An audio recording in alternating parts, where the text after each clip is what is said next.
Agora eu queria chamar para cá uma pessoa que quando chegou na sala de aula entendeu que não estava lá somente para poder ser a professora, que ia dar nota e prova e matéria para os alunos. Ela começou a levar muita loucura por Jesus e vários se converteram. E com seu marido na rua, trabalha com travestis. Ela faz loucura por Jesus em casa, na escola, na rua, na faculdade, onde for. Quero que venha para cá. Paula Brum!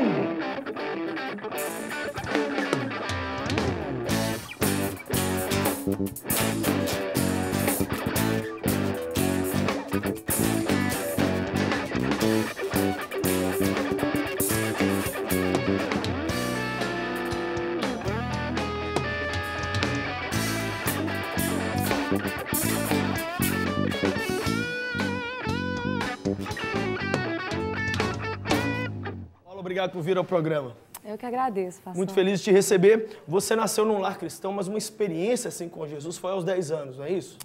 Na verdade, a minha mãe se converteu, eu tinha 10 anos, nós éramos católicos, e eu tive a minha primeira experiência aos 19. Eu vivia na igreja já, evangélica, mas ainda não tinha tido uma experiência pessoal com o Senhor.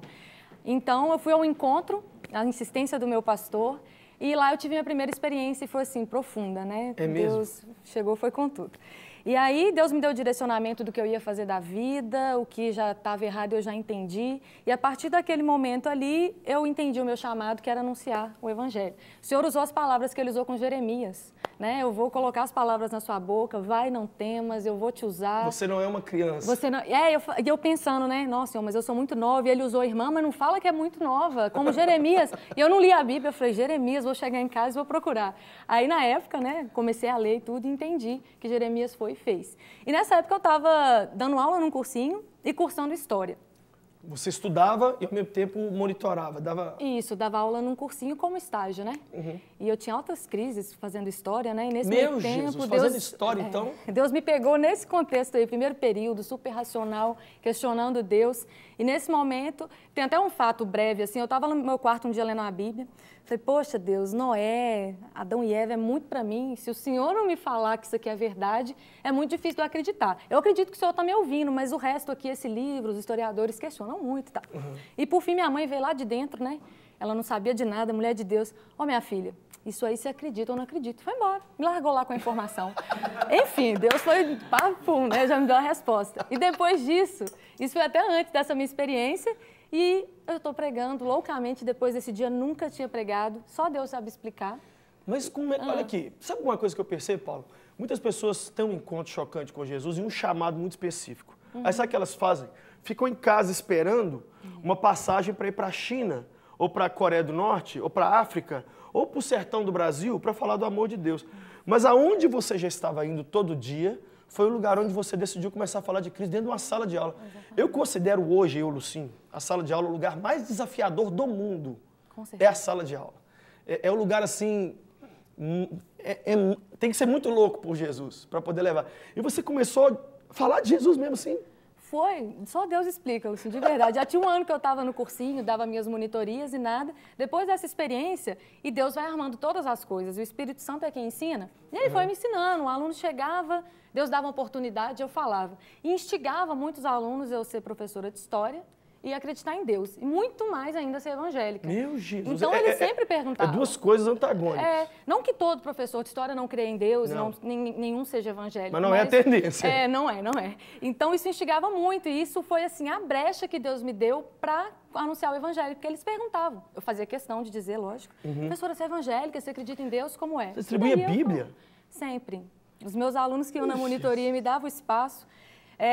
Meu pai, que ainda não é cristão, Deus usou ele, me deu um monte, uma caixa com 50, 60 Bíblias, não sei, eu entreguei todas. Eu fazia um devocional, deixava na bolsa, aquele que tinha oportunidade já saía com a Bíblia. Eu estou falando que eu também fiz isso muito enquanto eu estudava, só que já rolou comigo de eu dar a Bíblia, aí quando eu estou entregando para o cara lá assim, o primeiro que eu recebi já tinha arrancado a folha e estava fumando com a folha. Você nunca foi assim, nunca jogar no chão, nunca riram na sua cara? Eu sempre... É porque você é mulher, é bonita, o pessoal olha e fala assim, não, essa aqui é gatinha, não vou fazer nada não. Vou acertar, olhava pra minha cara e falava assim, ah, mané, já queria me bater. Eles pregavam nas minhas costas assim, como é que é? Deu um tapa na minha cabeça, eu sou pastor. Eu não era nada, eu era um jovem estudando. Nunca fizeram esse tipo de zoação com você? Não, não fizeram. Mas eu esperava uma oportunidade assim, o aluno ia um dia, eu ia lá, fazia a dedicatória para ele, no outro dia estava lá. Sempre era muito pessoal, eu esperava a oportunidade. Dei Bíblia para professor de faculdade, muita gente da faculdade, ateu, de todas as religiões que você imaginar, saíram com uma Bíblia. E o Senhor me dava direção, às vezes eu acordava e Deus falava, leva uma Bíblia para o fulano. Pô, Deus, mas o fulano, ele nem acredita, não vai, leva. Chegava lá, a coisa assim, o pessoal chorava, pô, uma Bíblia. É mesmo? Muita coisa louca já aconteceu Dentro assim. da sala de aula. A faculdade é esse lugar que Deus está esperando. Também. Então, nesse tempo, quando eu converti, eu estava na faculdade no cursinho. E onde eu ia, eu estava tão sedenta e tão convicta da minha fé, que eu pregava na faculdade, no cursinho, e por aí eu ia. Em casa, claro. E da onde surgiu essa história, você é casada há 1 ano, de com seu marido agora começar a falar de Jesus não só nas ruas, porque evangelizar na rua já é um desafio grande, e ainda falar de Jesus para um grupo que, geralmente, a igreja evangélica, assim, não entende e não sabe muito trabalhar com ele, que são os travestis. Que faz, né? E como é que é isso? De onde surgiu isso?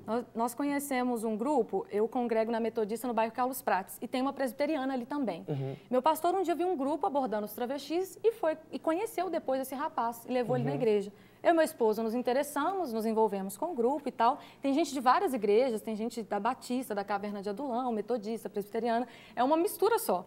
E ali a gente conheceu o trabalho, nos envolvemos, tem 1 ano mais ou menos que a gente está lá. E toda terça, hoje não pode falar isso. A gente se encontra às 8 horas e sai Toda terça, 8 horas? 20 horas, você vai na noite? Ou é de dia? Da noite, porque Da noite. a gente vai nas áreas de prostituição. E nessas áreas de prostituição, essa travesti só aparecem, tipo, 10 da noite. Então a gente se reúne às 8 horas, lê o relatório da semana anterior para todo mundo saber o que aconteceu. E mais ou menos 9, 10 horas a gente desce. Aí são 3 grupos atualmente, glória a Deus, tem crescido. Vão 2 grupos para Pedro II e um grupo para Santos Dumont, no centro. Então, normalmente vão 2 homens e uma mulher. É sempre bom ter uma mulher para o diálogo, para eles receberem bem e tudo. E a gente vai abordando, leva suco, pirulito com versículo, Bíblia, devocional, o que a gente tiver, panfleto, evangelístico, e a gente não dá e sai fora. A gente chega, conversa, normalmente a gente pergunta o nome, de onde veio, família, todas essas coisas. E a gente foi criando vínculos. Então, hoje a gente chega, eles já dispensam um cliente para ficar conversando com a gente. A gente fez 2 ceias de Natal já, eles foram. E, sim, eles participam bem, recebem as Bíblias, leem. Muitos são desviados, digo 70%, o número da minha cabeça, mas pela conversa. A maioria veio de um lar cristão, largou a família, porque a família... uma maioria não aceita. É interessante que quando você larga o evangelho, você nunca volta a ser o que você era, você fica muito pior. E você acaba indo assim, se pecava 1x, peca 10x, depois que larga o Senhor. Com certeza. E vocês têm visto, então, ali os frutos, é um desafio muito grande. Nossa, é um desafio enorme. E é muito diferente falar de Cristo numa faculdade. Não, totalmente. Foi assim, Deus me tirou de um lugar mais confortável, porque à noite é perigoso, são avenidas perigosas, são lugares que rolam outras coisas além da prostituição, como tráfico e N coisas. E o Senhor já nos deu 1000 livramentos o pessoal joga pedra nos travestis, né? Já jogaram garrafa, a garrafa desviou da gente, não pegou na gente na avenida. N coisas que a gente vê a mão de Deus assim, comprovando que aquilo que é pra gente fazer e quem está à frente é Ele. A gente não tem que temer. E no meio disso tudo, você viveu um desafio que foi uma cura. Deus te deu uma cura que foi algo assim, especial. O que foi isso? Eu vou resumi-lo. Assim, na saúde, eu tenho um histórico assim, milagroso de Deus. A primeira, eu tinha um problema chamado hiperinsulinemia, excesso de insulina no sangue. E esse eu ainda não era convertida. Resumindo, eu estava num local, a pessoa orou e falou da minha doença.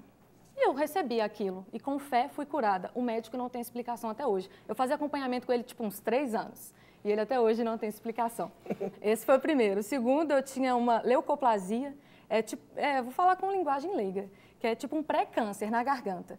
E esse eu não sabia que eu tinha. Eu tinha feito um exame na quinta e no fim de semana eu fui ao encontro, que eu me converti. Eu não sabia o resultado do exame. Na outra quinta, que eu levei o resultado, a fonoaudióloga detectou a leucoplasia. Só que o Senhor tinha me dado uma palavra no encontro que eu estava sendo curada na garganta. Eu não sabia nem do que se tratava.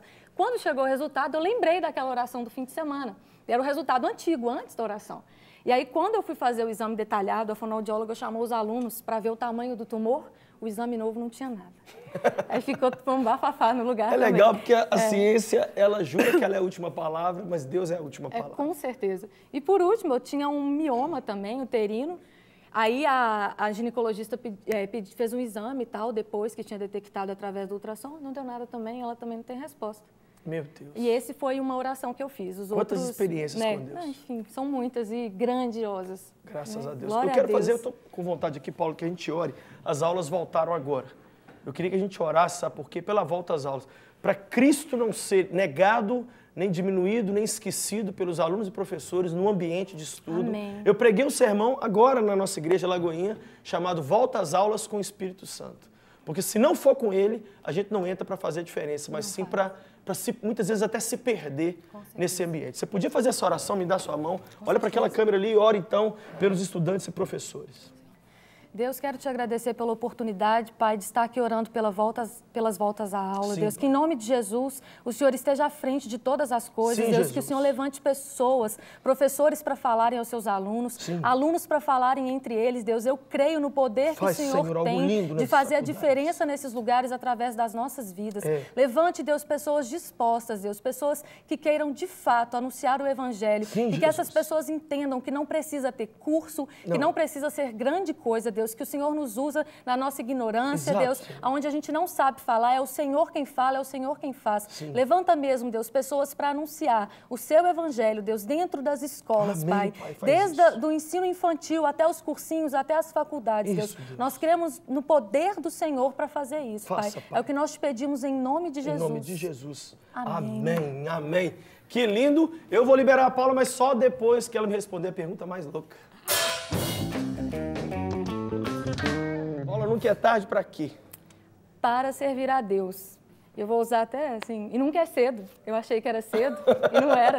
Nunca é tarde, nunca é cedo. O tempo Nunca é de tarde, Deus nunca é cedo. é dele e ele faz do jeito que ele quiser. Obrigado, seu testemunho é lindo. Eu tenho certeza Amém. que tocou muita gente. Deus te abençoe. Glória a Deus. Um beijão no marido e continua o trabalho. Amém.